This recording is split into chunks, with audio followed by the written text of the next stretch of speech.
আরিফ মাত্র 10 বছরের এক শিশু। গ্রামে থাকে, খুব সাধারণ জীবন।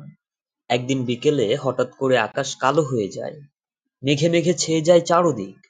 ভয়ানক ঝড় শুরু হয়, বিদ্যুৎ চলে যায়, গাছ পড়ে যায়। মা বাবা তখন বাড়ির বাইরে।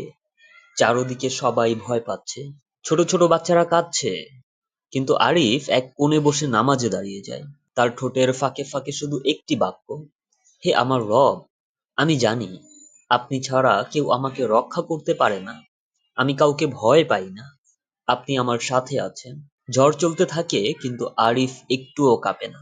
1 ঘন্টা পর মা বাবা ফিরে এসে দেখে ঘরের জিনিসপত্র উড়ে গেছে, কিন্তু আরিফ শান্তভাবে বসে।